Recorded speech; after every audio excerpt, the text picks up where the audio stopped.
Hardly 5% 8% लोग होंगे जिनको कि इनसे नहीं आराम आएगा तो की जरूरत है। इंडिया में भी इसे आए हुए 4-5 साल हो चुके हैं। दिल्ली में हमने इसको 2 साल पहले शुरू किया था। कुछ एक्सरसाइज तो है तो घर पे करें। 3-4 एक्सरसाइजेज होती हैं घुटने के लिए, है ना। अगर आप वो फॉलो करो तो काफ़ी ठीक रहता है। Complications are a way to keep surgeons on the ground. मुझे लगता है हर 10 घर में एक घर होता है जहाँ पे नी की प्रॉब्लम होती है। आपकी स्टैटिस्टिक्स रॉन्ग है। अच्छा, according to statistics around % of the Indians are suffering from knee arthritis. वो कौन सा स्टेज होता है जिसको आप प्रेफरेंस करते हो कि सर्जरी करने की ज़रूरत है? नी रिप्लेसमेंट सर्जरी की बात करें तो यूजुअली हम ये करते हैं एडवांस स्टेज। सबसे प्राइम एग्जांपल अगर हम बात करें तो ऋषभ पंत है ना। He had a severe injury. और दूसरा संभव हमने देखा है कि फीमेल्स में ज़्यादा पाया जाता है। But more than that what matters is your hard work, your discipline and consistency. आप सभी का स्वागत है हमारे एक और न्यू पॉडकास्ट में। आज का पॉडकास्ट काफ़ी खास होने वाला है। खास इसलिए बोल रहा हूँ क्योंकि आज का पॉडकास्ट हर एज कैटेगरी के लिए है। आज के जो हमारे गेस्ट हैं वो है डॉक्टर शेखर श्रीवास्तव, जो दिल्ली के नंबर 1 डॉक्टर हैं ऑर्थोपेडिक सर्जरी के लिए, जिन्होंने 1000+ नी रिप्लेसमेंट कर चुके हैं रोबोटिक की मदद से। उसके पहले उन्होंने 20,000 से भी ज़्यादा ऑर्थोपेडिक सर्जरी कर चुके हैं सक्सेसफुली। उनसे आपको जो सीखने को मिलेगा कि कहते हैं ना, ऑर्थो से रिलेटेड प्रॉब्लम किसी भी एज में हो सकता है, तो हम कैसे क्योर कर सकते हैं इस पॉडकास्ट में आपको ज़रूर देखने को मिलेगा। लास्ट में आप सभी से रिक्वेस्ट करना चाहता हूँ, अगर आप लोगों को लग रहा है कि हमारे पॉडकास्ट से थोड़ी-सी भी आपकी लाइफ में इम्प्रूवमेंट आ रही है, या कोई भी हमारे पॉडकास्ट या गेस्ट से आपको लग रहा है कि कोई सही मैसेज आप तक पहुँच रहा है, तो प्लीज़ इस चैनल को सब्सक्राइब करें, लाइक करें और वीडियो को शेयर करें, ताकि हमें भी एक मोटिवेशन आपसे मिले, ताकि हम आपके लिए और अच्छे-अच्छे गेस्ट ला सकें। So thank you so much.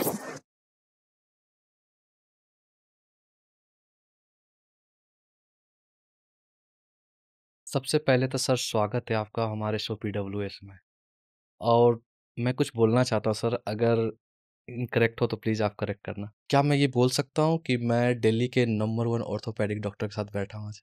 मुझे लगता नहीं ये नंबर 1 या कोई नंबर कोई मैटर करता है ना। Because we are in a profession जहाँ की हम पेशेंट को ट्रीट करते हैं। बिल्कुल सर। ठीक है। और हर एक पेशेंट के लिए उसका डॉक्टर नंबर 1 होता है। हुँ, तो इस तरह से ये प्रोफेशन ऐसा है कि जिसमें हम नंबर 1 2 नहीं कर सकते। अ, क्योंकि इसमें सिर्फ फाइनेंशियल सक्सेस नहीं आता है या नंबर ऑफ पेशेंट्स कितने ट्रीट किए वो नहीं आता है ये ना। ये तो एक इंडिविजुअल थिंग है। कोई पेशेंट जिसको मैंने ट्रीट किया हो, या हो सकता है जिसको मेरे जूनियर ने ट्रीट किया हो, और उसको उसका बिहेवियर, उसका तरीका अच्छा लगा हो, तो उसके लिए वो नंबर 1 है। बिल्कुल सर। बट हम अपनी तरफ से वही कोशिश करते हैं कि हर पेशेंट को हम हमारा 100% एफर्ट जाए ठीक बिल्कुल सर। करने में। और सबसे पहले तो सर कांग्रेचुलेशंस करना चाहता हूँ आपको, क्योंकि मैंने गूगल भी किया और मेरी टीम ने भी काफ़ी सारी चीज़ों पर रिसर्च किया, जहाँ-जहाँ पोर्टल पे अवेलेबल हो सकता है डॉक्टर्स के बारे में। तो कांग्रेचुलेशन तो पहले करना चाहूँगा, क्योंकि 1000+ नी रिप्लेसमेंट आप रोबोटिक सक्सेसफुली कर चुके हो। मोर देन 20,000 ऑर्थोपेडिक सर्जरी कर चुके हो आप सर। Thank you. सो मतलब I have been in practice for almost 24-25 years now. और ये ऊपर वाले की कृपा रही है कि बिल्कुल सर। हमने अपना पूरा एफर्ट दिया है हुँ, हुँ। और पेशेंट्स ठीक हुए हैं।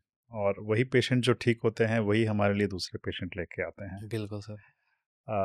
सो orthopedic surgeries we have done more than 20,000, but as far as robotic surgery is concern, ये हमने 2022 में शुरू किया था। ओके, और ये हमारे पास जो है ये फुल्ली एक्टिव रोबोट है जो ओके, ऑटोनमस होता है। और ये फर्स्ट रोबोट दिल्ली शहर में था। ओके। और दिल्ली सिटी में we are the first one who have completed more than 1000 robotic knee बिल्कुल, रिप्लेसमेंट बिल्कुल। सर्जरी। और फॉर्चुनेटली इसके रिजल्ट्स बहुत अच्छे आ रहे हैं। हुँ, और अब तो ये है कि पहले तो हमें पेशेंट को समझाना पड़ता था कि रोबोटिक सर्जरी क्या फ़ायदे हैं, क्यों करनी चाहिए। और आज ये सिचुएशन है कि पेशेंट आके डिमांड करता है कि डॉक्टर साहब हमें तो रोबोटिक सर्जरी करानी है। ओके। तो ये कैसे रेफरेंस फीडबैक था या कुछ आपने किसी कुछ कैंपेन रन किया था जिससे लोगों को अवेयरनेस हुआ इन चीज़ों के बारे में? रोबोटिक सर्जरी वैसे तो वर्ल्ड ओवर काफ़ी समय से हो रही है। ओके। ठीक है, अलग अलग जनरेशन के रोबोट्स थे। हुँ, हुँ। इंडिया में भी इसे आए हुए 4-5 साल हो चुके हैं। ओके। हाँ, दिल्ली में हमने इसको 2 साल पहले शुरू किया था। हुँ, हुँ। और उस समय as with any new technology है ना, स्पेशली मेडिकल फील्ड में जब भी कोई नई टेक्नोलॉजी आती है तो थोड़ा सा स्केप्टिज्म होता है। हुँ, हुँ, हुँ। ठीक है, लोगों को ये लगता है कि भाई हम अपने शरीर को किसी को ऑपरेट करने को दे रहे हैं और ये रोबोट पता नहीं क्या करे, हुँ, हुँ। है ना। तो इसलिए लोगों को कन्विंस करना पड़ता है, लोगों को एजुकेट करना पड़ता बिल्कुल, है। बिल्कुल सर। ये बहुत ज़रूरी होता है। हुँ, हुँ। तो इनिशियल पार्ट में हमने इस तरह के कुछ एजुकेशनल मीटिंग्स और बिल्कुल। कुछ बुकलेट्स पैम्फलेट्स इस तरह से पेशेंट्स को एजुकेट किया था, पर इनसे बात नहीं पड़ती है। सबसे अच्छे मैंने जैसे पहले बताया, हमारे एडवर्टाइजर्स जो हैं हमारे पेशेंट्स होते हैं। बिल्कुल। जैसे जैसे पेशेंट्स रोबोटिक सर्जरी करा के वापस अपने फैमिली में सोसाइटी में गए और उन्होंने लोगों को बताया इसके फ़ायदे, उससे फिर धीरे धीरे लोग कन्विंस होना शुरू हुए। ओके।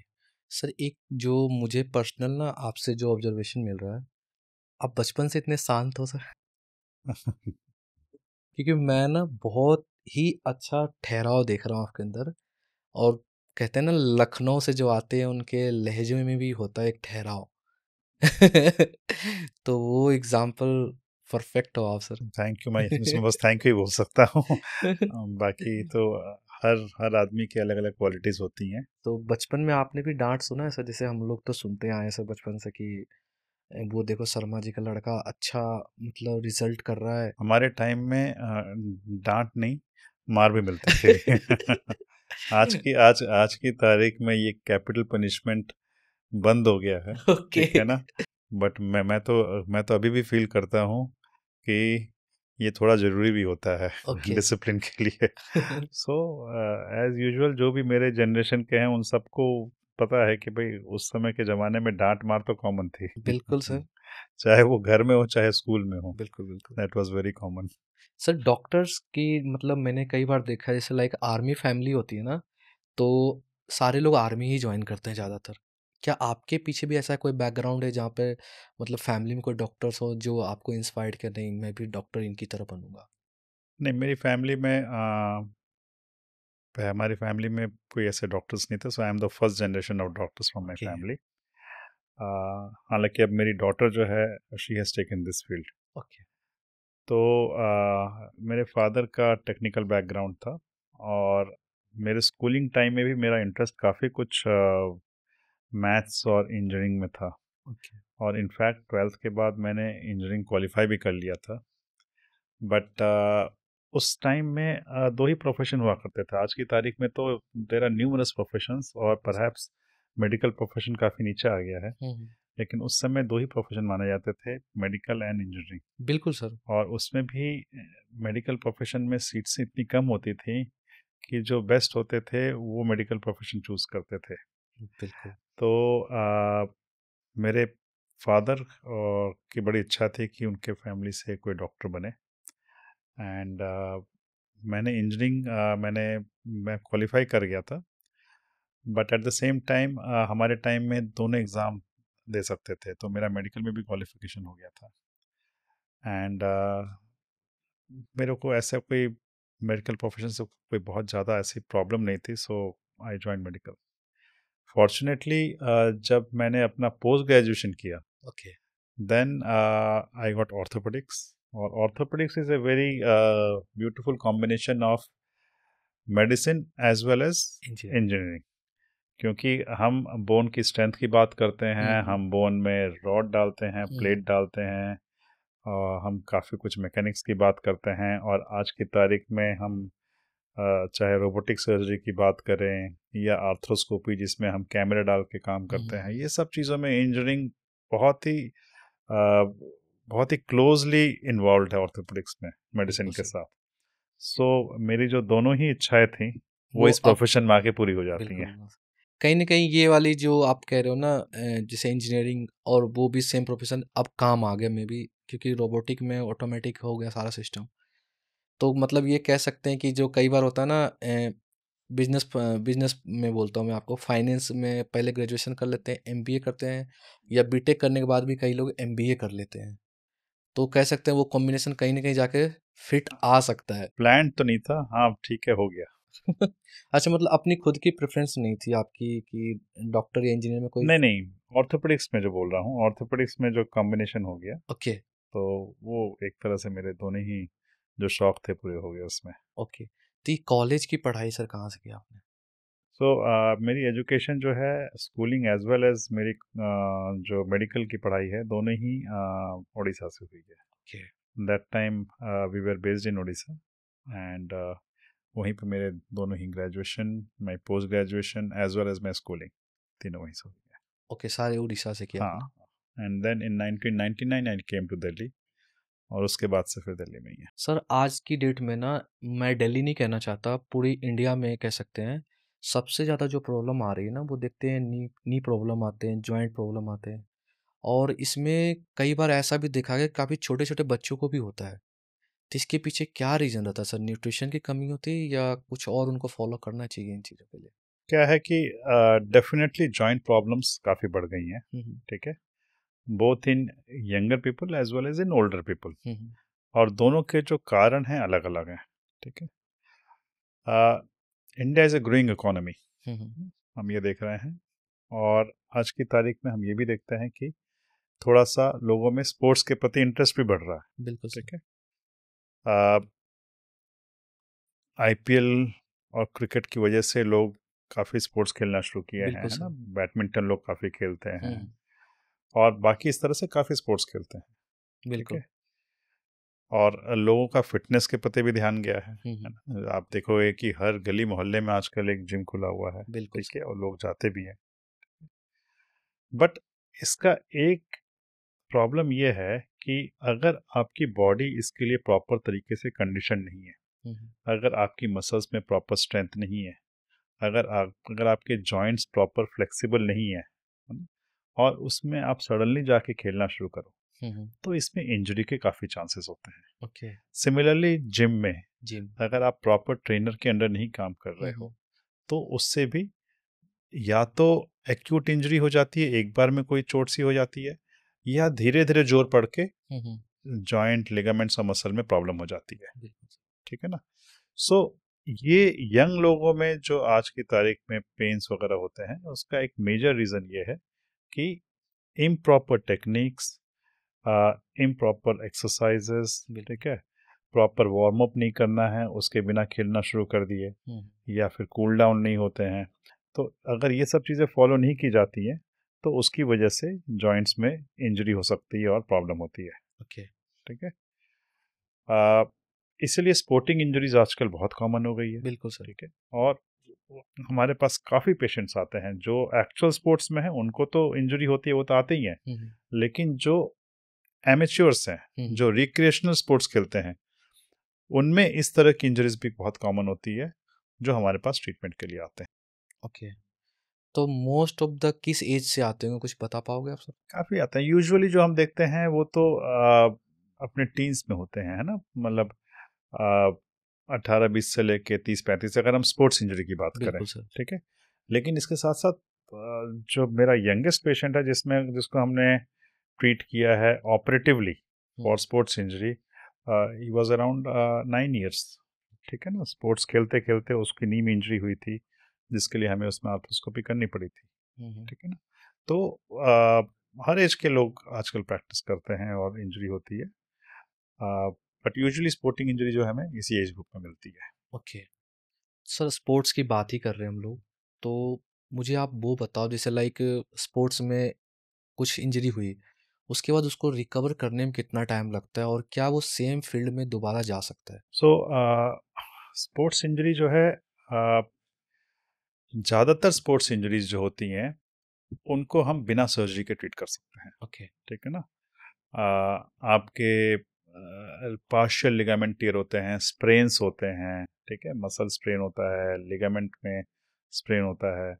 तो ये सारी चीज़ें जो हैं, ये थोड़ा सा रेस्ट किया, थोड़ा सा आइस पैक्स लगाया, उसके बाद प्रॉपर रिहैब किया, एक्सरसाइजेज वगैरह की, मसल स्ट्रेंथनिंग की, तो उससे ठीक हो जाते हैं। Okay. So I would say कि ऑलमोस्ट 80-85% केसेस जो हैं, they can be managed without surgery. Okay. ठीक है ना। आप देखते हो क्रिकेटिंग फील्ड में लोगों को चोट लगती है और वो 15-20 मिनट के लिए बाहर जाते हैं, बिल्कुल सर। फिजियोथेरेपी, कुछ थोड़ी सी दवाइयाँ देते हैं, बिल्कुल थोड़ा स्ट्रेचिंग कराते हैं, they are back to the game. बिल्कुल। हालांकि वो उस समय गेम में वापस आ गए, बाद में जाके फिर ट्रीटमेंट कराते हैं, है ना। हम्म। लेकिन इसी तरह एक्चुअल फील्ड में भी स्पोर्टिंग इंजरी जो होती है, प्रॉपर रिहेबिलिटेशन से ठीक हो जाती है। ओके। लेकिन कुछ केसेस होते हैं जिसमें कंप्लीट रप्चर है, लिगामेंट का कंप्लीट रप्चर है, या फिर टेंडन्स उखड़ गए हैं, बिल्कुल है सर। ना। इन सब केसेस में सर्जरीज की जरूरत पड़ती है। ओके। स्पोर्ट्स इंजरी जो होती है, जो लिगामेंट टीयर्स होते हैं, स्पेशली नी और शोल्डर में, ज़्यादातर जो ये सर्जरीज होती हैं, ये मिनिमली इन्वेजिव होती हैं। ओके। मिनिमली इन्वेजिव या की होल सर्जरी जिनको हम बोलते हैं। तो इसमें क्या होता है कि हम पूरा जॉइंट नहीं खोलते हैं, हम छोटे छोटे छेद करते हैं, है ना। इस तरह से आप मान के चलो कि पेन के टिप के बराबर, ठीक है, इतने ओके। छोटे छोटे छेद बनाते हैं शोल्डर में या नी में, और उसके थ्रू हम कैमरा पास करके इंस्ट्रूमेंट से या तो वो लिगामेंट्स को हम रिपेयर करते हैं या रिकंस्ट्रक्ट करते हैं। बिकॉज इसमें कट ज़्यादा नहीं लगता है ना, तो इसमें रिकवरी बहुत फास्ट होती है। ओके। और यंग पर्सन्स में जो ज़्यादातर सर्जरीज होती हैं, ये बायोलॉजिकल सर्जरीज होती हैं। मतलब कि इसमें एक बार रिकवरी हो गई, एक बार लिगामेंट में ब्लड सप्लाई आ गई, तो वो नेचुरल लिगामेंट बन जाता है, ओके। जैसे कि पहले था। Hmm. And proper exercises, proper rehab से ये पेशेंट वापस अपने स्पोर्ट्स में चले आते हैं। ओके। ठीक है। सबसे प्राइम एग्जांपल अगर हम बात करें तो ऋषभ पंत ऋषभ पंत है। है ना। ये हैड ए सीवियर इंजरी, हम्म। उनके 2-3 लिगामेंट घुटने के बिल्कुल रप्चर हो गए थे। लेकिन आज की तारीख में अगर आप देखिए, हाँ, ऑफ दोबारा आ कोर्स रहे हैं, आईपीएल में भी आ रहे हैं। उन्होंने भी काफी मेहनत की, बिल्कुल है ना। सर। लेकिन दैट शोज कि व्हाट ऑल इज पॉसिबल आज की तारीख में। हम्म। सो ये मिनिमली इन्वेजिव सर्जरीज या आर्थ्रोस्कोपिक सर्जरीज जो हैं, they are a real boon for the sporting injuries. Plus आज की तारीख में और चीज़ आ गई हैं, जैसे ये इंजेक्शंस आ गए हैं ग्रोथ फैक्टर्स के, पीआरपी आ गए हैं, जिसमें कि पार्शियल रप्चर जो होते हैं उसमें इंजेक्ट करने से हीलिंग अच्छी हो जाती है। ठीक है। सो इस तरह से काफ़ी रिसेंट एडवांसेस हो गए हैं स्पोर्ट्स इंजरी में, जिससे कि पेशेंट्स की रिकवरी काफ़ी अच्छी तरीके से हो जाती है। फिर भी सर, जो आपने 2-3 चीज़ें बताई, मैं ऑनेस्टली मैं तो खुद डर गया। तो मैं ये बस मतलब फेस करना चाहता हूँ कि जिसको आपने कन्विंस किया हो और उसको बताया हो कि ऐसे-ऐसे छोटे-छोटे मतलब छेद करके उसमें आप इंस्ट्रूमेंट लगा कैमरे लगाकर, उसका क्या रिएक्शन होता होगा सर? सो कई पेशेंट्स ऐसे होते हैं जिनको इंजरी काफ़ी समय से हुई होती है, हुँ, जो लिगामेंट इंजरी की वजह से सफ़र कर रहे होते हैं, हुँ, पेन होता है, या फिर चाल में लचक आ जाती है, या फिर अचानक से लगता है कि घुटना हिल सा गया है ना। हुँ, तो हुँ, वो इतने परेशान होते हैं कि वो समझ जाते हैं कि नहीं, हमें कुछ कराने की ज़रूरत है। ओके। लेकिन उसके साथ-साथ मोस्ट इम्पॉर्टेंट है कि पेशेंट का एजुकेशन। हुँ, हुँ, तो हमारे पास एजुकेशन मटेरियल होते हैं, बुकलेट्स होती हैं, जिनसे हम उनको समझाते हैं कि लिगामेंट क्या होते हैं, उनका क्या काम होता है, कैसे वो टूट गए तो क्या प्रॉब्लम हो रही है, मतलब और प्रॉपर एक डेमो भी दिया यस, जाता है। और उसको हम कैसे रिकंस्ट्रक्ट करते हैं, है ना। कुछ हमारे पास एनिमेशन वीडियोस होते हैं जो उनको हम दिखाते हैं। ठीक है। और उसके साथ साथ जो पेशेंट्स ऑपरेट हो चुके हैं, उनकी रिकवरी प्रोसेस और उनके रिजल्ट्स उनको बताते हैं। हुँ, तो उससे पेशेंट को कॉन्फिडेंस आता है कि नहीं, मेरी भी रिकवरी हो सकती है और मैं भी वापस अपने बिल्कुल सर। प्रॉपर लाइफ में या जो भी करना चाहता हूँ वो कर पाऊँ। ओके। सो ये जो एजुकेट करना और पेशेंट को कॉन्फिडेंस दिलाना, I think that is also a part of our profession. Sir, youngster के बारे में तो बताया आपने, क्योंकि जो मुझे लगता है ना हमारे कंट्री में ओल्डर जो हैं जैसे लाइक ग्रैंड माँ हैं उनको ज़्यादा प्रॉब्लम होती है, मतलब मुझे लगता है हर 10 घर में एक घर होता है जहाँ पे नी की प्रॉब्लम होती है। आपकी स्टैटिस्टिक्स रॉन्ग है। अच्छा, बता। According to statistics, around 25% of the Indians are suffering from knee arthritis. बिल्कुल। ठीक है ना? सो 25% आप समझ लो, अगर 140 करोड़ की पॉपुलेशन है, हम्म। उनमें से 25% को नी ऑस्टियोआर्थराइटिस की प्रॉब्लम किसी न किसी स्टेज में होगी। ओके। तो हम जो ऑस्टियोआर्थराइटिस की बात कर रहे हैं, ये है बेसिकली घुटनों में आर्थराइटिस वियर एंड टियर की वजह से। ओके। मतलब एज बढ़ने की वजह से बॉडी में चेंजेस आते हैं, है हम्म। ना? जैसे कि एज बढ़ती है तो आपके बाल सफेद होते हैं, बिल्कुल सर। चेहरे में झुर्रियां पड़ती हैं। हम्म। उसी तरह घुटनों में चेंजेस आते हैं। ओके। ठीक है, इसको हम ऑस्टियोआर्थराइटिस बोलते हैं। और समहाउ इंडियंस में ऑस्टियोआर्थराइटिस थोड़ा कॉमन है, घुटने के osteoarthritis. And statistics have shown that almost 25% of the Indians will suffer from osteoarthritis in some stages of their life. लेकिन ये नहीं कि सब 25% को कोई सर्जरी की जरूरत पड़ती है। हम्म। इसमें से ऑलमोस्ट 90% से ज़्यादा लोगों को हम बिना सर्जरी के आराम से मैनेज कर सकते हैं, दवाइयों से, एक्सरसाइज से, फिजियोथेरेपी से, और जो तरीके हैं। बिल्कुल सर। हार्डली 5% 8% लोग होंगे जिनको कि इनसे नहीं आराम आएगा तो फिर सर्जरी की जरूरत पड़ती कि सर्जरी हम कह सकते हैं लास्ट ऑप्शन रखते हैं है। आप। Yes yes, definitely. तो कुछ थोड़ा सा डिटेल में बता पाओगे सर, जो आप पहले उनको एजुकेट करते हो लाइक बिफोर सर्जरी। अक्सर पेशेंट्स हमारे पास अर्ली स्टेज में आते हैं, हम्म। है ना? और तो अगर हम ऑस्टियोआर्थराइटिस के कारण देखें, बिल्कुल सर। ठीक है, तो ये हमने देखा है, एक तो एज है, हम्म। एज फैक्टर है। जैसे जैसे एज बढ़ती है ऑस्टियोआर्थराइटिस के चांसेस बढ़ते हैं। हम्म। और दूसरा संभव हमने देखा है कि फीमेल्स में ज़्यादा पाया जाता है। हम्म। अगर मैं अपने नी रिप्लेसमेंट के पेशेंट्स का स्टैटिस्टिक्स देखूं, तो इसमें ऑलमोस्ट 80 to 90% पेशेंट्स जो हैं वो मेरी फीमेल्स हैं। ओके। ठीक है ना? और ये स्टैटिस्टिक्स ऑलमोस्ट सारे सर्जन्स का है। ठीक है, तो दो चीज़ें हैं जो हमारे हाथ में नहीं है, बिल्कुल सर। है ना? एज बढ़ना कोई रोक नहीं सकता, बिल्कुल है।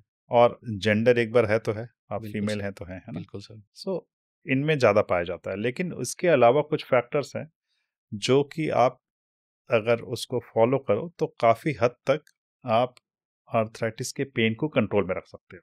बिल्कुल ठीक सर। है, फर्स्ट इज वेट मैनेजमेंट। ठीक है, जैसे जैसे वेट बढ़ता है हमारे घुटने के ऊपर से लोड भी ज़्यादा जा रहा है। बिल्कुल सर। तो अगर आप अपना वेट कंट्रोल रखोगे, ठीक है, तो फिर आर्थराइटिस की वजह से जो पेन होता है वो काफ़ी कम हो जाता है। हम्म। ठीक है, ये फर्स्ट फैक्टर रहा। दूसरा रहा न्यूट्रिशन। बिल्कुल। ठीक है, हम जानते हैं कि जॉइंट्स जो हैं वो बोन्स के बीच में होते हैं। हम्म। ठीक है, अगर आपकी बोन्स वीक हैं तो फिर उसमें पेन भी ज़्यादा होता है और आर्थराइटिस के चांसेस बढ़ते हैं। तो बोन स्ट्रांग रखना जरूरी है और उसके लिए प्रॉपर न्यूट्रिशन जरूरी है। बिल्कुल। तो आपकी डाइट में कैल्शियम और प्रोटीन, जो कि बिल्डिंग ब्लॉक्स हैं, हम्म। वो होने चाहिए। थोड़ा सा सर उसमें ये भी बता दो जो मैक्सिमम प्रोटीन और वो किससे इंडियन मिल सकता है इंडियन उनको। इंडियन डाइट जो हमारा है थोड़ा सा कार्बोहाइड्रेट रिच है ना? हम रोटी चावल आलू वगैरह जो खाते हैं ये ज़्यादातर इसमें कार्बोहाइड्रेट्स है। हम्म। प्रोटीन के लिए अगर हम वेज सोर्स देखें तो फिर दालें होती हैं, पल्सेस हैं, है ना? या साथ में आप सोया प्रोडक्ट ले लो, मिल्क में भी प्रोटीन होता है। बिल्कुल। ठीक है, ये सब वेजिटेरियन सोर्सेज हैं। अगर हम नॉन वेजिटेरियन सोर्सेज देखें तो नेचुरली वो तो काफ़ी ईजी है। एग्स अगर ले लें अगर हम्म। आप, या वाइट मीट ले लें जैसे फिश या चिकन, ओके। तो उसमें प्रोटीन अच्छा मिल जाता है। बिल्कुल। उसी तरह कैल्शियम के लिए भी milk and dairy products are very good source. Hmm. तो अपनी डाइट में आपको एडिक्वेट अमाउंट में कैल्शियम और प्रोटीन लेना चाहिए। तो एक वेट मैनेजमेंट रहा, बिल्कुल सर। एक प्रॉपर न्यूट्रिशन रहा, और तीसरा जो इम्पोर्टेंट फैक्टर है वो है एक्सरसाइजेस। एक्सेस। ठीक है ना? एक्सरसाइजेस से आपकी मसल स्ट्रांग होती हैं, और ये जो मसल्स हैं आपके नीज को सपोर्ट करती हैं। ठीक है, तो मैं हमेशा बोलता हूँ, जो हमारे पास जो पेशेंट सर्जरी के लिए आते हैं और उनके साथ जो यंग लेडीज आती हैं, उनको हमेशा मैं एडवाइस करता हूँ कि भाई ये तीन चीज़ का आप ध्यान रखो।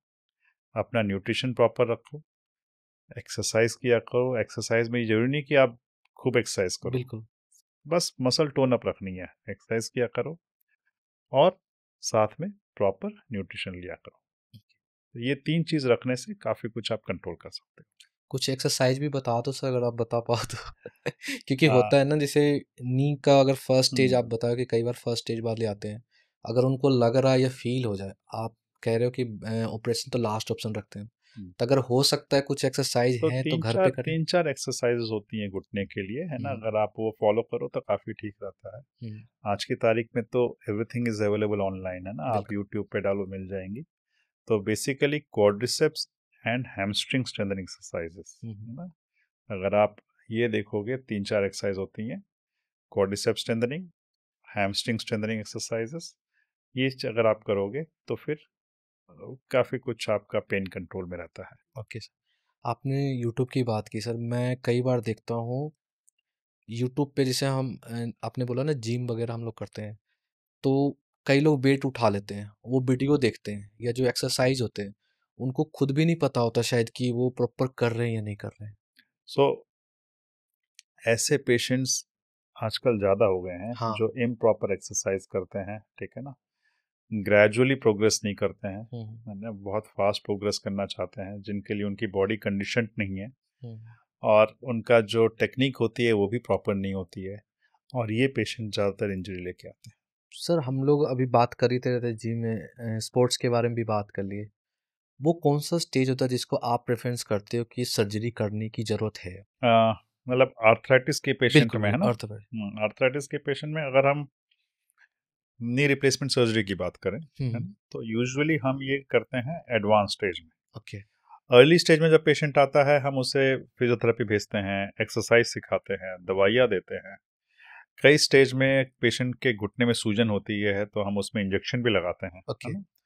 और इस तरह से काफ़ी पेशेंट को मैनेज कर लेते हैं। ओके। लेकिन इसके बावजूद अगर पेशेंट को आराम नहीं आ रहा है, ठीक है, और एडवांस हम्म। आर्थराइटिस में क्या होगा कि पेशेंट को लेटे बैठे भी दर्द होता है, हम्म। ठीक है? पेशेंट के घुटनों में टेढ़ापन आ जाता है, हम्म। ठीक है? और जो पेशेंट अपने जो नॉर्मल दिनचर्या है उसमें जो एक्टिविटीज़ है हम्म। उसे भी करने में दिक्कत हो रही है, हम्म। ठीक है? तो अगर ये सारी चीज़ें हैं तो उस केस में हम पेशेंट को फिर सर्जरी की एडवाइस करते हैं। ओके सर, ये प्रोसेस कितने टाइम तक का होता है जो डेमोस्ट्रेट करते हो आप? जो मतलब बिफोर ऑपरेशन हम कितने दिन का सो एक ट्रायल यस करते हैं? यस हाँ, तो वी गिव एडिक्वेट पीरियड, है ना? हम्म। मतलब हम हमेशा we usually try for almost 6 months to an year. Hmm. हम ये सब तरीके ट्राई करते हैं और उसके बाद भी अगर ये फेल होता है तो फिर सर्जरी की बात करते हैं, ठीक है? ओके। और अगर मेरे पास सपोज पेशेंट 6-8 महीने या साल भर नहीं टिका है, लेकिन उसने कहीं और से भी इतना ट्रीटमेंट लिया हुआ है, साल 2 साल, और मेरे पास आया है और मैंने देखा कि उसको आराम नहीं आया अभी तक, हम्म। तो फिर हम उसमें सर्जरी की एडवाइस करते हैं। ओके सर, ये जो रोबोटिक होता है नी रिप्लेसमेंट, और काफ़ी सारे दिल्ली में लोग करते भी हैं शायद, लोगों को कैसे पता चलेगा कि मतलब मुझे कहाँ जाना चाहिए? क्या एक्सपीरियंस उनको खुद देखना चाहिए डॉक्टर्स के लिए? तो सबसे बेस्ट सोर्स तो ये होता है कि जो पेशेंट जिस पेशेंट ने वहाँ से सर्जरी कराई है, हम्म। अगर आप उनसे बात करें, उनका एक्सपीरियंस लें, तो आपको सबसे बेस्ट आइडिया मिल जाता है, ओके। ठीक है? उसके अलावा आप उस हॉस्पिटल की रेपुटेशन देख सकते हैं, उस डॉक्टर की रेपुटेशन देख सकते हैं, कितने सालों से सर्जरी कर रहे हैं, हम्म। उनके रिजल्ट्स कैसे रहे हैं, बिल्कुल। ठीक है? हॉस्पिटल की कैसे रेपुटेशन है, कितने ट्रांसपेरेंट हैं, कितने ऑनेस्ट हैं, और आजकल पेशेंट्स के फीडबैक्स भी आते रहते हैं गूगल पे, हम्म। पेशेंट के टेस्टिमोनियल्स आते रहते हैं, ठीक है? तो ये सारी चीज़ें देख के हॉस्पिटल कितना टेक्नोलॉजी सेवी है, कितना हम्म। टेक्नोलॉजी फ्रेंडली है, ठीक है? क्योंकि हमें पता है कि आज की तारीख में technology is a major factor, बिल्कुल सर। और ये पेशेंट के जो रिकवरी प्रोसेस और पेशेंट के रिजल्ट्स को अच्छे बनाने में काफ़ी हेल्प करता है। तो ओके। ये सारे फैक्टर्स देख के आप डिसाइड कर सकते हैं कि भाई मेरे को कहाँ सर्जरी करानी चाहिए जहाँ की मेरे अच्छे रिजल्ट आए। इसके साथ साथ फिर आप मेरा ये मानना है कि सर्जरी सिर्फ केवल एक टेक्निकल प्रोसीजर नहीं है, बिल्कुल सर। बल्कि आपका उस डॉक्टर के ऊपर फेथ होना भी बहुत ज़रूरी है। हम्म। तो जब आप उस डॉक्टर से मिले तो आपको भी आइडिया लग जाता है कि भाई वो कितना इन्वॉल्व है और आपके इस प्रोसेस में कितना आपके साथ रहेगा और आपकी हेल्प करेगा। तो टेक्निकल जो डिटेल्स है वो तो आपको इन्वेस्टिगेशंस और ये सब चीज़ों से पता चल जाएंगी, लेकिन पेशेंट आप एक बार जब डॉक्टर से मिलते हो तो फिर आपको एक काफ़ी बड़ा कॉन्फिडेंस डेवलप होता है। ओके। सर इसमें भी कुछ हम जनरेशन्स कह सकते हैं एडवांस टेक्नोलॉजी में, जैसे लाइक हम लोग कंप्यूटर यूज करते हैं, तो हमारे यहाँ इंडिया में शायद i7 i10 मैक्सिमम है, और बाहर कंट्री में काफ़ी अपग्रेडेड भी हैं। तो जो रोबोटिक है आपका एआई, उसमें भी कुछ एडवांस है, और कैसे प्रोसेस करते हो आप इसको? सो अगर हम नी रिप्लेसमेंट सर्जरी की बात करें, जी सर। है ना, लोगों में ये धारणा है कि हम पूरा नी घुटना निकाल के नया लगा देते हैं। जी सर। ऐसा नहीं होता है। बेसिकली नी रिप्लेसमेंट सर्जरी जो होती है उसमें जो आपके घुटने की जो कार्टिलेज की परत है वो खराब हो गई ओके। है ना। जैसे कि रिम पे टायर होते हैं, हम्म। है ना। अगर टायर खराब हो जाए तो गाड़ी चलने में दिक्कत होती है। बिल्कुल सर। उसी तरह हमारे जो बोन्स के एंड में कार्टिलेज होता है हम्म। जो कि एक स्मूथनेस प्रोवाइड करता है हम्म। जिसपे कि घुटना आराम से चल सके। बिल्कुल। ठीक है, वो कार्टिलेज डैमेज हो गया। हम उस कार्टिलेज की बजाय एक मेटल का कैप लगा रहे हैं। ओके। तो बेसिकली उसको हम फिर से रीसर्फेसिंग कर रहे हैं। वो शेप में होता है? हाँ, उसको हम बोन के एंड को शेप देते हैं और ठीक उसके है। ऊपर वो कैप बैठा देते हैं, मेटल ठीक कैप। है। That is knee replacement surgery. Hmm. ठीक है। तो इसको जो घुटने के एंड को जो शेप देना है, that is the most important thing. Hmm. किसको किसको किस शेप में उसको करना है, ताकि कि हम जब पार्ट लगाएं तो जो आपके पैर की अलाइनमेंट जो खराब हो गई है वो सीधी हो जाए, दोनों लिगामेंट्स के बीच में बैलेंस ठीक हो जाए, है ना। ये सारी चीजें देखनी पड़ती हैं। ओके। रोबोटिक्स जो है हमें इस चीज में हेल्प करता है। ओके। ठीक है। हम जो रोबोट यूज करते हैं ये द मोस्ट लेटेस्ट जनरेशन का रोबोट है। ठीक है। ये सिटी स्कैन पे बेस्ड है, तो इसलिए इसकी एक्यूरेसी ज़्यादा अच्छी होती है। और ये टोटली ऑटोनोमस है। दैट मीन्स कि एक बार आपने इसमें प्लान कर लिया तो फिर इसमें और ह्यूमन इंटरवेंशन की ज़रूरत नहीं पड़ती है।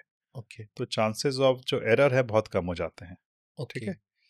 तो हम करते क्या है रोबोटिक सर्जरी में, हम एक दिन पहले पेशेंट का पूरा हिप से लेके एंकल तक सीटी स्कैन करते हैं। ओके। और उस सीटी स्कैन से सॉफ्टवेयर पे हम उसी पेशेंट का एक पर्सनलाइज्ड थ्री डी मॉडल तैयार करते हैं, virtual okay. Three D model, okay. है ना, कंप्यूटर पे। हम एक दिन पहले ही उस मॉडल पे प्लान करते हैं कि इस पेशेंट को किस साइज का नी किस एंगल में लगाएंगे तो इसकी अलाइनमेंट भी सीधी हो जाएगी और बिल्कुल। बैलेंस भी ठीक हो जाएगा। ठीक है। तो ये सारी प्लानिंग एक दिन पहले हो जाती है। That means we are doing a virtual surgery before the actual surgery. अगले दिन सर्जरी हम ही करते हैं। ऐसा नहीं कि सर्जरी रोबोट कर रहा नहीं है नहीं ना। सर। सर्जरी हम ही करते हैं, जॉइंट हम ही खोलते हैं। लेकिन जो बोन की प्रिपरेशन का काम है वो रोबोट की मदद से करते हैं जो हमने प्लान किया हुआ है। ओके। तो वो प्लानिंग आप उसमें यस, इंस्टॉल तो करते, ठीक है। एक प्लानिंग सर्जरी से पहले होती है। हम्म। फिर जब हम सर्जरी करते हैं तो उस प्लान में हम फिर से टिश्यू के टेंशन के हिसाब से थोड़ा बहुत फेरबदल करते हैं। हम्म। और फिर रोबोट जो है हमारे प्लान के हिसाब से एग्जैक्टली उसको शेप देता है। तो इसमें एक्यूरेसी ज़्यादा अच्छी रहती है। ओके। अंदर जो सॉफ्ट टिश्यू डैमेज है वो कम होता है। जब एक्यूरेसी अच्छी रहती है, आपका नी का बैलेंस अच्छा है, तो इनकी फंक्शनल रिकवरी जल्दी होती है। ये पार्ट चलते भी लंबे समय है। ओके। ठीक है। अंदर सॉफ्ट टिश्यू डैमेज कम होता है तो पेन भी कम होता है। तो इस तरह से रोबोटिक सर्जरी पेशेंट की रिकवरी में हेल्प करता है और सर्जन को एक प्रॉपर सर्जरी करने में हेल्प करता है। ओके। क्योंकि मेरे हिसाब से आप इसके पहले मोर देन 20,000 कर चुके हो ऑलरेडी। हाँ, सो नहीं 20,000 orthopaedic surgery, butt joint replacement जो है अगर मैं बोलूँ तो 6-7 हज़ार होंगे। ओके। मैं अभी भी कन्वेंशनल सर्जरी करता हूँ, ऐसी नहीं बात है हम्म। कि नहीं करते हैं, है ना।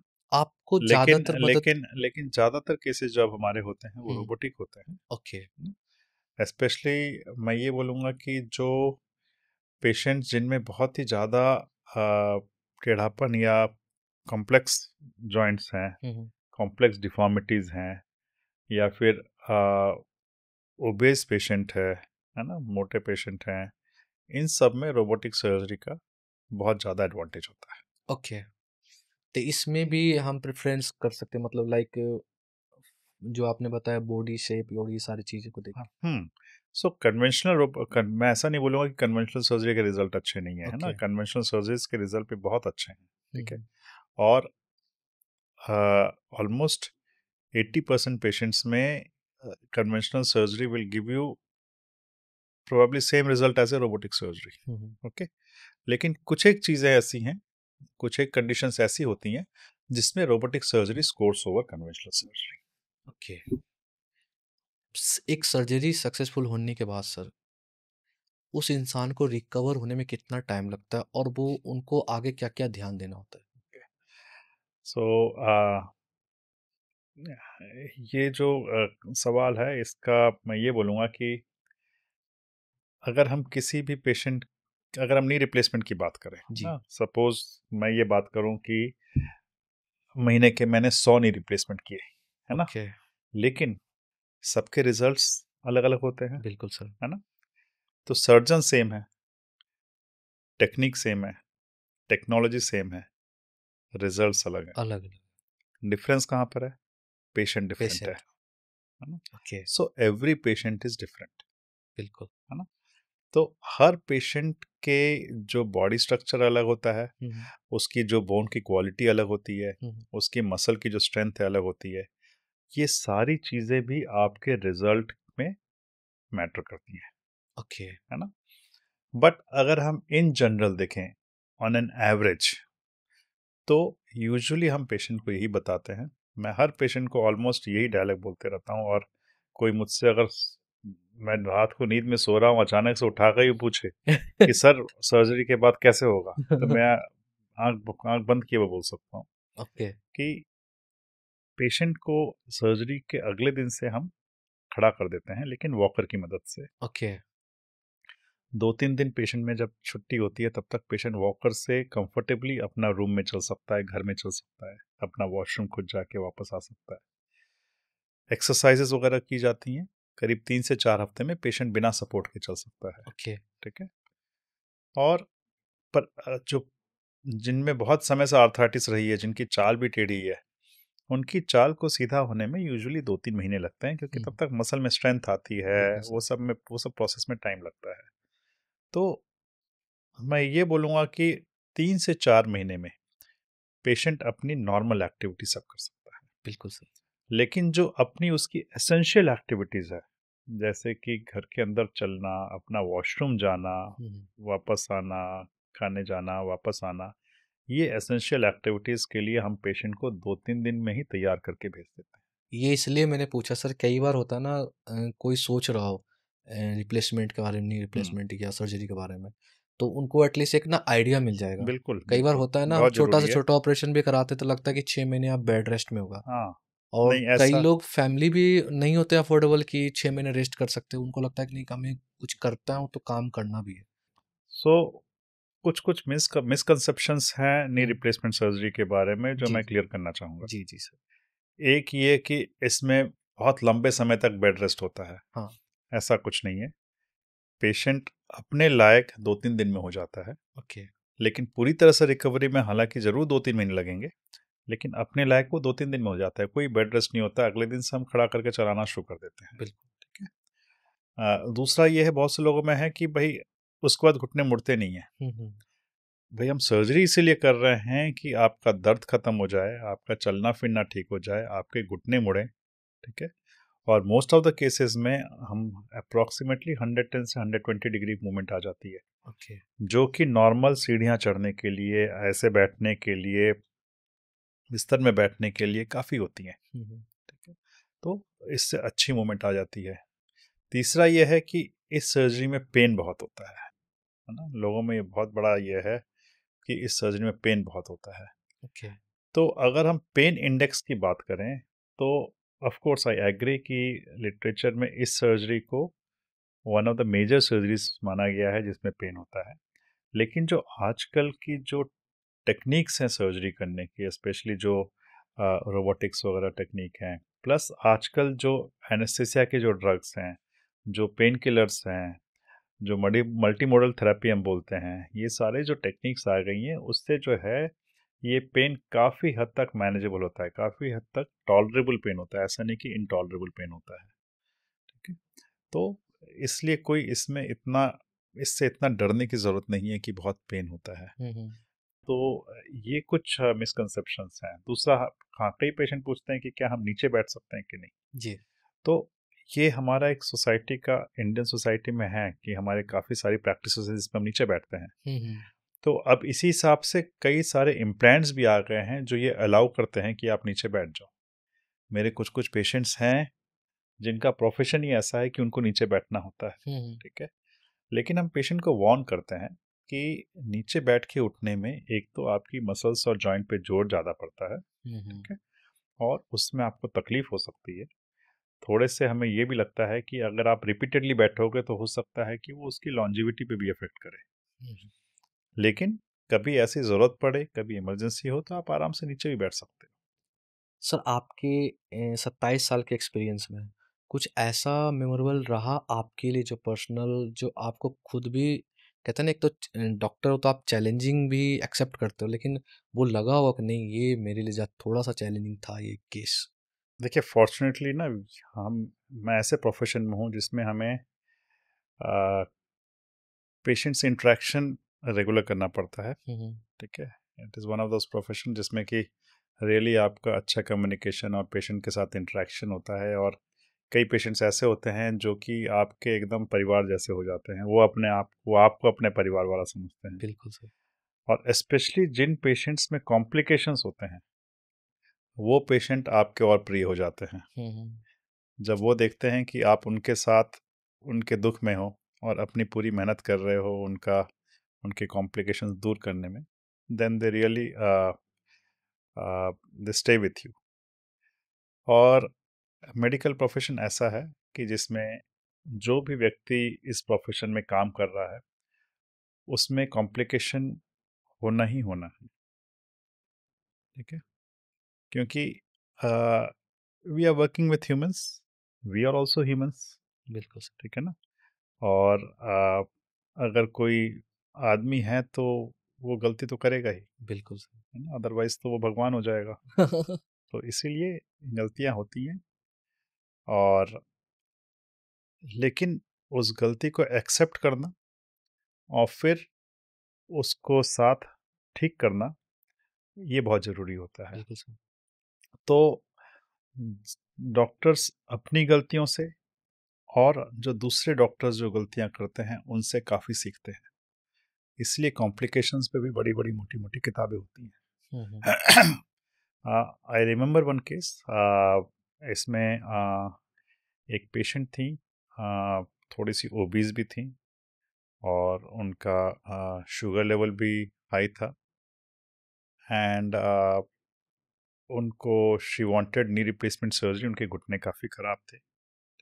और हमने उनको पहले बोला कि नहीं, आप अपना शुगर ठीक से कंट्रोल करो, कुछ समय तक कंट्रोल करो, तभी हम करेंगे। बिल्कुल। And but she came to us insisting कि नहीं, मेरे को सर्जरी चाहिए। और हालांकि उनका शुगर कंट्रोल हो गया था, ओके। लेकिन इतना समय नहीं बीता था। एंड इन द हाइंडसाइट मुझे लगता है कि हम थोड़ा सा और वेट करके सर्जरी कर सकते थे, but somehow she was so much disabled okay. कि we thought कि we can go ahead and do the surgery safely. And she developed infection on one knee, or then she developed infection on the other knee also, and it was quite devastating. और हमें घुटने उनके खोल के फिर सफाई करनी पड़ी थी और काफ़ी टिश्यूज़ हमें निकालने पड़े थे, प्लास्टिक सर्जरी की ज़रूरत पड़ी थी।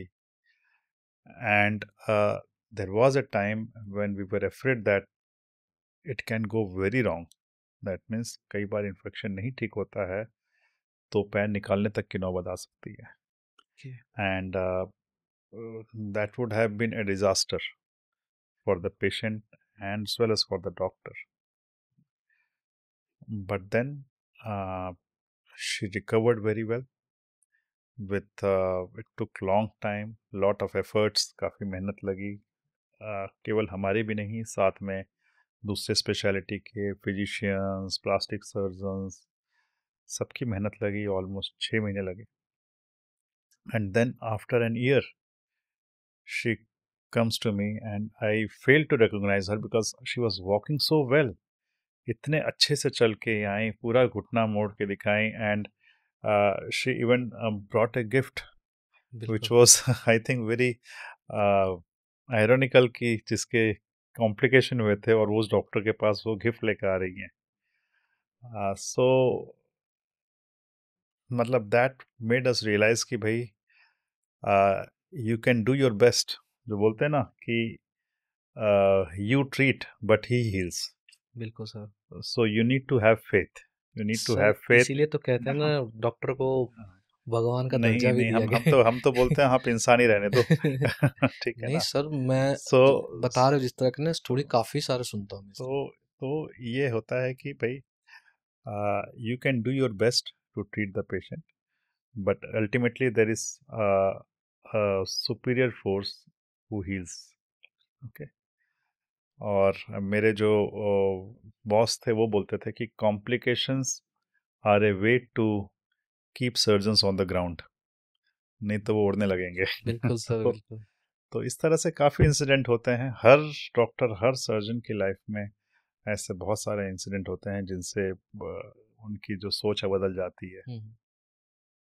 थोड़ा सा सर मैं चाहता हूँ हमारे स्टूडेंट के लिए भी कुछ बताओ आप सर, क्योंकि करियर को लेके ना काफ़ी सारे कंफ्यूज रहते हैं वो कि किस प्रोफेशन में जाना है, डॉक्टर भी करना है तो वो डॉक्टर में भी उनको खुद को नहीं पता होता कि शायद किस फील्ड में जाना चाहिए। सो एक सही एज में उनको आज की क्या तारीख रिकमेंड। में अगर हम देखेंगे तो जो स्टूडेंट्स के पास प्रोफेशंस की कमी नहीं है ना. हम्म। जहाँ पहले 2-3 प्रोफेशन ही अच्छे माने जाते थे, अब हर प्रोफेशन बहुत अच्छा है. और और दूसरी बात है कि देखिए हर हर स्टूडेंट का ना बेंट ऑफ माइंड भी ऐसा नहीं होता है कि वो हम्म। अच्छा कर सके मेडिसिन में या इंजीनियरिंग में. लेकिन अब आज की तारीख में इतने सारे प्रोफेशन है कि उसका जिसमें भी इंटरेस्ट है उसमें बहुत अच्छा कर सकता है. हम्म। तो सबसे पहले तो ये जानना जरूरी है कि आप में वो एप्टीट्यूड है कि नहीं मेडिकल प्रोफेशन के लिए या नहीं, है ना. ये बिल्कुल। जानना बहुत जरूरी है क्योंकि ये एक लंबा प्रोफेशन है. हम्म। इसमें मेहनत बहुत लगती है. इसमें जो आपके जो भी आप बोलो रिजल्ट या जो रिवॉर्ड्स हैं वो काफ़ी लेट आते हैं. ठीक है. और बाकी प्रोफेशन की तुलना में अगर हम फाइनेंशियल रिटर्न की बात करें तो आई डोंट थिंक कि वो इतना कोई बहुत खास है. ठीक है. ये बात अलग है कि आप दूसरे तरीके से आपको जो समाज में जो इज्जत मिलती है हाँ, रिस्पेक्ट। और जो आपको लोगों के साथ इंटरेक्शन करने में जो आपको जो सेटिस्फैक्शन मिलता है वो सब अगर आप देखें तो it's a very good profession. Hmm. ठीक है. तो सबसे पहले तो आप ये देखिए कि आप में इस प्रोफेशन के लिए पैशन है कि नहीं, हम्म। है ना. आई ऑलवेज टेल कि you should enter this profession only if you are passionate about this profession. ठीक है ना. uh, अगर आप इसमें आओगे कि मुझे पैसे कमाने हैं, hmm. Then I assure you that मे भी ठीक है आप पैसे कमा सकते हो. हम्म। ठीक है. But you will never be satisfied, you will never be बिल्कुल सर। हैप्पी. ठीक है ना. तो आपको अगर पैशनेट हो तो आप इस प्रोफेशन में आओ and it will give you rewards like probably no other profession, है ना. And I'm not talking about financial rewards. बिल्कुल sir. Okay. If you consider other rewards then I think it is one of the best profession. बिल्कुल sir, मुझे क्या लगता है हमारे society में जो कहते हैं ना एक रिस्पेक्टेबल नाम में जाने जाते हैं या कैटेगरी में जाने जाते हैं, वो फर्स्ट प्रायोरिटी मेरे हिसाब से डॉक्टर ही हैं, जिनकी रिस्पेक्ट हर कोई करता है अगर So जानता भी कोई। तो मैं ऐसा नहीं बोलूँगा कि सोसाइटी में रेस्पेक्ट, बट मेरा ये है कि ये प्रोफेशन ऐसा है कि you are able to help many other without actually going out of your profession. बिल्कुल। आप अपने प्रोफेशन में ही रहते हुए अपना काम करते हुए इतने बिल्कुल लोगों की सर। हेल्प कर पा सकते हो. बिल्कुल सर। ठीक है ना. और आपका इतने लोगों से इंटरेक्शन होता है, आप उनसे इतना सीखते हो और वो आपसे कितना सीखते हैं. तो बेसिकली आपको you should have very good communication and interpersonal skills, है ना. You should know how to work in a team. Of course hard work ज़रूरी है, बिल्कुल। ठीक है? थोड़ा-सा इंटेलिजेंस होना भी ज़रूरी है, हुँ। ठीक है? तो अगर आप में ये सब चीज़ है, तो आपके लिए ये काफ़ी अच्छा प्रोफ़ेशन है। सर मैंने डॉक्टर्स के बारे में ज़्यादातर सुना है, मीम्स भी आते रहते हैं, अगर कपिल शर्मा शो वगैरह भी देखते हैं तो काफ़ी सारे जोक्स होते हैं। मैंने सुना कि फैमिली को टाइम नहीं दे पाते सर, सोशल लाइफ़ कैसे मैनेज करते हो आप? क्योंकि कॉल्स वो तो कभी भी आ अगर सकती है आपके। अगर आपने सुना हो एक वर्ड है professional hazards. So this is one of the professional hazards of medical field that your time you actually have very less private time. Okay, most of your time is in public. बिल्कुल। Okay, और दूसरा है कि आपसे society expect भी करती है और शायद सही भी है अगर आप इस प्रोफेशन में आए हो तो ये सोच के आए हो कि भाई जहाँ ज़रूरत पड़े तो मेरे को जाना पड़ेगा पहुँचना पड़ेगा at the cost of your personal and family time. So it's a professional hazard which you choose when you choose this profession, and that comes with this profession. कभी ऐसी कोई शिकायत होती है सर कि आज तो मुझे रहने दो रेस्ट पे? मतलब मतलब अब जैसे लग रहा हो कि आज मैं छुट्टी पे हूँ। हाँ, सो नहीं नहीं ऐसा नहीं है. क्या है कि धीरे धीरे चीज़ें बदलती हैं, है ना? इसलिए मैंने बोला ना कि you should also know how to work in a team, बिल्कुल सर। है ना? So once you develop a team तो उससे काफ़ी फ़र्क पड़ जाता है क्योंकि you know that if you are not there तो आपके टीम मेंबर्स हैं who will take care of the patient. हुँ, तो इस प्रोफेशन में इट्स वेरी इंपॉर्टेंट कि आप किस तरह से एक टीम में काम कर सको. बिल्कुल सर। उससे चीज़ें आसान हो जाती हैं, आपको थोड़ा अपने लिए भी टाइम मिल जाता है, हुँ। ठीक है ना? हाँ, लेकिन है कुछ कुछ सिचुएशंस ऐसी हैं जहाँ पे आपको जाना ही पड़ता है. सर एक तो हमने काफ़ी सारी डिटेल में बात कर ली। कुछ आप ऐसा सजेस्ट करो जैसे लाइक जो भी व्यूअर्स हमारे देख रहे हो या जो भी आपके पेशेंट भी होंगे या जिनको लग रहा होगा कि ये प्रॉब्लम आती है, उनको क्या सजेस्ट करना चाहते हो? क्योंकि मेरे हिसाब से कहते हैं ना वेल नोन जो मतलब दिल्ली का नंबर 1 कह सकता हूँ मैं तो नी सर्जन हो आप। तो आप क्या सजेस्ट करते हो लोगों की ऑपरेशन की नौबत ना आए, उनको क्या-क्या प्रिकॉशन करनी चाहिए अपनी लाइफ में? हम नी रिप्लेसमेंट सर्जरी भी हमारा फर्स्ट ऑप्शन नहीं रहता है ना? बिल्कुल। सब कुछ जब सारे ऑप्शंस एग्ज़ॉस्ट हो जाते हैं तभी हम करते हैं. हुँ, हुँ। तो मेरी यही सलाह रहती है सारे पेशेंट से या फिर जो पेशेंट नहीं है जो जनरल पब्लिक हैं या फिर जो अ, सब हैं हम सबको ये बताते हैं कि भाई देखिए एजिंग तो एक नॉर्मल प्रोसेस है, ये हुँ, तो होगा ही होगा, है ना? और एजिंग के हिसाब से घुटने में आर्थराइटिस होने के चांसेस भी बढ़ेंगे. हुँ, हुँ। लेकिन अगर आप कुछ चीज़ें फॉलो करोगे तो आप काफ़ी हद तक इसके सिम्टम्स को कंट्रोल कर सकते हो, ठीक है? उसमें सबसे ज़रूरी है सबसे पहले कि आपका वेट कंट्रोल होना ज़रूरी है. अगर आप अपना वेट कंट्रोल रखोगे, अपना वेट बढ़ने नहीं दोगे, तो उससे घुटने पे ज़ोर कम पड़ेगा और उससे आपको दर्द में आराम रहेगा. या फिर अगर आपको आर्थराइटिस है और अगर आपका वज़न ज़्यादा है, तो यू शुड फोकस कि किस तरह से आप अपना वेट कम करो. उससे आप थोड़ा भी वज़न कम करोगे, उससे भी आपके सिम्पटम से बहुत सिग्निफिकेंट रिलीफ आएगा. ये रहा फर्स्ट फैक्टर. ओके। सेकंड, आपको एक्सरसाइजेस करनी बहुत ज़रूरी है. जो हमारे घुटने के आगे और पीछे की जो मसल्स हैं वो घुटने को सपोर्ट करती हैं. अगर आपकी मसल स्ट्रांग होगी तो वो ऑटोमेटिकली घुटने को भी प्रोटेक्ट करती हैं. We call them the protectors of the knee joint. तो थोड़ी सी एक्सरसाइज करनी बहुत ज़रूरी है. अगर आप ये करेंगे तो आपको उससे काफ़ी आराम आएगा. और तीसरा जो है आप प्रॉपर न्यूट्रिशन लिया करो. इंडिया हमारे डाइट में आपके डाइट में proper amount of calcium and protein होना चाहिए. अगर आपकी एज ज़्यादा है तो कई बार आप डाइट तो पूरा लेते हो लेकिन उससे आपकी बॉडी जो है न्यूट्रिशन ले नहीं पाती है, एब्जॉर्ब नहीं कर पाती है. तो आपको एडिशनल न्यूट्रिशन सप्लीमेंट लेने ज़रूरी होते हैं. जैसे कि हम लेडीज़ को बोलते हैं कि भाई पोस्ट मेनोपॉजल मेनोपॉज के बाद आपको कैल्शियम विटामिन डी वगैरह लेना ज़रूरी होता है. तो इस तरह से आप अपना न्यूट्रिशन ठीक रखो और अपने सप्लीमेंट्स लिया करो. तो ये 2-3 चीज़ अगर आप करेंगे तो काफ़ी हद तक आप अपने सिम्पटम्स को कंट्रोल कर पाएंगे और आपका हो सकता है इनकी वजह से आपकी सर्जरी भी बच जाए. बिल्कुल। सर कह सकते हैं बेस्ट आंसर ये कह सकते हैं क्योंकि कहते हैं ना एक नी सर्जन खुद जब सामने से बता रहा है कि इसके प्रिकॉशन हो सकता है, तो मेरे हिसाब से बेस्ट आंसर होगा ये व्यूवर्स के लिए भी, और जो सर्जरी के लिए सोच रहे हैं मे बी वो प्रिपेयर हो जाएं कि शायद बिफोर मतलब सर्जरी के पहले ही ठीक हो जाए। एक सर लास्ट स्टूडेंट के लिए, जब आप खुद पढ़ाई करते थे कॉलेज में, मेडिकल की तैयारी की आपने, तो आप किन किन चीज़ों पे ध्यान दिए ताकि, कहते हैं ना, डिस्ट्रैक्शन एक कॉलेज लाइफ में हो जाता है। तो जो इस प्रोफेशन में घुसना चाहते हैं, मेडिकल ज्वाइन करना चाहते हैं, या जो ऑलरेडी इस प्रोफेशन में हैं और सक्सेसफुल होना चाहते हैं, तो what I have felt that in this profession, of course intelligence matters, but more than that what matters is your hard work, your discipline and consistency.